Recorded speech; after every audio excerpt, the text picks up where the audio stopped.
নমস্কার বন্ধুরা, চন্দ্রিমা শাক খাওয়ানে সবাইকে স্বাগত। আজকে আমি বানাতে চলেছি মুগ ডাল দিয়ে এই যে সজনে শাক যেটা হয়, এই সজনে শাক দিয়ে মুগ ডালের একটা রেসিপি। এটা খুব সম্ভবত উড়িষ্যার রেসিপি, কারণ আমি একদিন আমার উড়িয়া বন্ধুর কাছ থেকে শিখেছিলাম। আমি ওয়েস্ট বেঙ্গলে এটা কোনোদিনও খাইনি। এটা বানানো খুব ইজি, খুব সুস্বাদু এবং খুব হেলদি। এটা বানাতে লাগবে মুগ ডাল। আমি হলুদ নুন ছাড়াই 100 গ্রাম মুগ ডাল এখানে সেদ্ধ করে রেখেছি। আর লাগবে দুধ, আর এখানে আমি ছোট দুটো টমেটো কুচি করে রেখেছি। 1 টিস্পুন লাগছে আমার রসুন থেতো করে নিয়েছি, আর 1 টিস্পুন আদা থেতো করে নিয়েছি। আর লাগছে একটা মিডিয়াম সাইজের পেঁয়াজ, আমি এটা নিয়েছি। আর গরম মশলা লাগবে, গোটা গরম মশলা। এখানে আমি দুটো তেজপাতা নিয়েছি, দুটো এলাচ, একটু 3টে দারচিনি, আর নিয়েছি 3-4টে লং। প্রথমে আমাকে কি করতে হবে, সজনে শাক আপনারা অনেকেই জানেন যে এটা একটু তেতো হয়। সেই জন্য কি করব, আমি প্রথমে শাকটাকে ভেজে নেব। পুরো মেথডটা আপনারা দেখুন খুব ভালোভাবে, তাহলে বুঝতে পারবেন। আর পুরো রান্নাটা আমি করব কিন্তু সর্ষের তেলে। সেই জন্য প্রথমে আমি গ্যাসটা অন করে নিচ্ছি। প্রথমে আমাকে শাকটা ভেজে নিতে হবে। আমি কড়াটা গরম করতে দিয়ে দিয়েছি। আর খুব বেশি শাক কিন্তু দেবেন না, এইরকম এতটা পরিমাণ, ওই 1 বাটির মতন ভালো করে শাকটা ধুয়ে নিয়ে নেবেন। এটা খুব ভালো খেতে হয়, মানে এত ভালো খেতে হয়, আমি যদি না খেতাম আমি জানতাম না। প্রথমে আমি কড়াটা গরম দিয়ে দিলাম। এবার আমি একটু সর্ষের তেল, পুরো রান্নাটা আমি সর্ষের তেলেই করব। শাকটা প্রথমে আমি ভেজে নেব।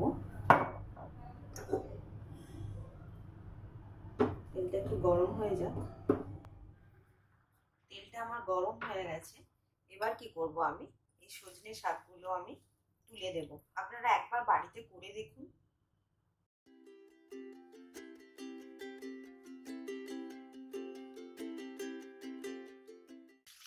নর্মালি আমরা সজনে শাক ভাজা করে থাকি। ওই একঘেয়েমি ওই শাক ভাজা খাবার থেকে এটা খুব সুস্বাদু এবং মানে খুব ডেলিশিয়াস রেসিপি এটা। শাকটা প্রথমে আমি একটু ভেজে নেব।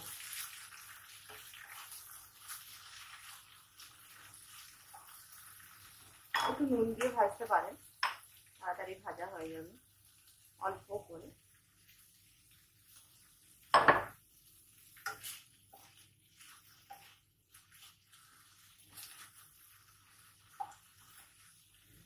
একটু ভেজে নিচ্ছি।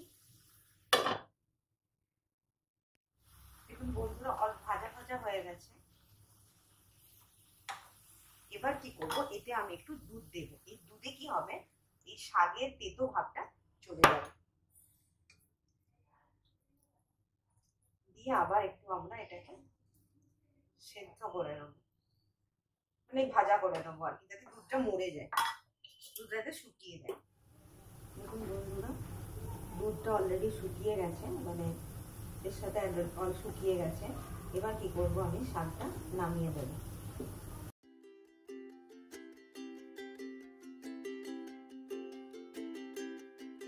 দেখুন শাকটা ঠিক এইরকম ভাবে ভাজা ভাজা হয়েছে। কড়াটা গরম হয়ে গেছে। এবার আমি এতে সরষের তেল দেবো। ওই 1 টিস্পুনের ওই 2 টিস্পুন মতন আমরা সরষের তেল দিয়ে দেবো। তেল গরম হয়ে গেছে। আমি এবার দিয়ে দিচ্ছি দুটো তেজপাতা, গোটা গরম মশলাগুলো দিয়ে দিচ্ছি, এলাচ, লবঙ্গ, দারচিনি, আর দিচ্ছি এলাচটাকে আমি কেটে দিচ্ছি, নাহলে কি ফাটবে। আর এর সাথে আমি দিয়ে দেবো একটু গোটা জিরে, 1/2 টিস্পুনের মতন একটু গোটা জিরে, যেমন দেয় ফোড়নে।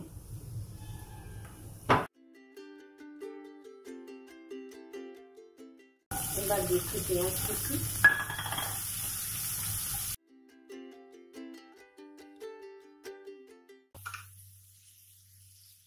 এবার 1 টিস্পুনের মতন আর রসুন থেতো করা বা রসুন বাটা, আপনারা রসুন বাটাও দিতে পারেন।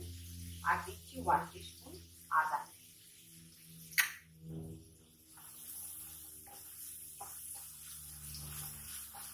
আপনারা কিন্তু শাক খুব বেশি দেবেন না, শাক খুব বেশি দিলে কিন্তু ওই টেস্টটা পাওয়া যাবে না।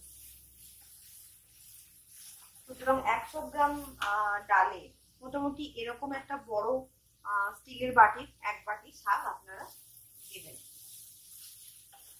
এটা খুব ভালো রেসিপি, খুব টেস্টি রেসিপি, এবং সজনে শাক খাওয়াও খুব ভালো, আপনারা জানেন। কিন্তু এই একঘেয়ে শাক ভাজা আর ভালো লাগে না, তার পরিবর্তে চট করে এই রেসিপিটা আপনারা বানিয়ে নিতে পারেন। এবার দিয়ে দিচ্ছি টমেটো, দিয়ে রাখো,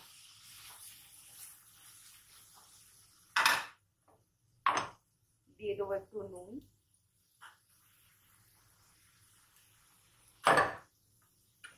এবার আমি মশলাটা একটু ভালো করে ভাজা ভাজা করতে হবে। দেখুন মশলাটা অনেক ভাজা ভাজা হয়ে গেছে। এই সময় আমি দিয়ে দেবো হলুদ গুঁড়ো,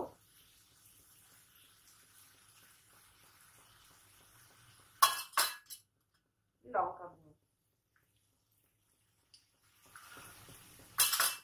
দিয়ে আবার মশলাটা একটু ভাজা ভাজা করে নেব। দেখুন মশলাটা অলমোস্ট ভাজা ভাজা হয়ে গেছে আমার।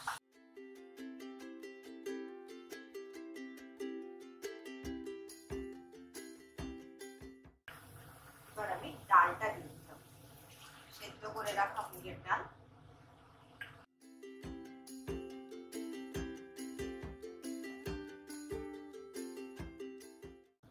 এই ডালটা দিয়ে না আপনারা রুটি পরোটাও খেতে পারেন, এটা এতটাই টেস্টি হয় খেতে। টেস্ট করে আপনারা নুনটা দিয়ে দেবেন। আচ্ছা, এবার আমি যেটা দেব সেটা হচ্ছে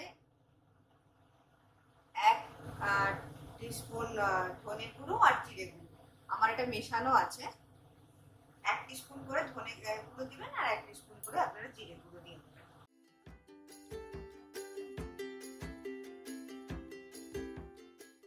আমি 2টো কাঁচা লঙ্কা কেটে রেখেছিলাম, এই 2টো কাঁচা লঙ্কা দিয়ে দিলাম। আর একটু দেব, একটু মিষ্টি দেব, এটা আপনারা আপনাদের স্বাদ মতন দেবেন, তবে একটু অবশ্যই মিষ্টি কিন্তু দেবেন। ছোট চামচের 1 চামচ, মানে টেবিল স্পুন বা টিস্পুন নয়, এমনি যে ছোট চামচগুলো থাকে না, ওই চামচের 1 চামচ আপনারা একটু মিষ্টি দেবেন, দিয়ে একটু ভালো করে ফোটাতে দেবেন। দেখুন বন্ধুরা কি সুন্দর হয়েছে। এরপর আমি দেবো একটু ঘি,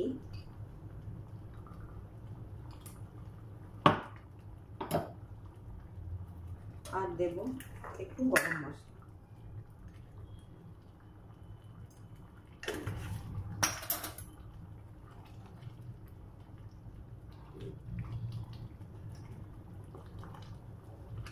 দিয়ে গ্যাস বন্ধ করে 3-4 মিনিট আমি রেখে দেব।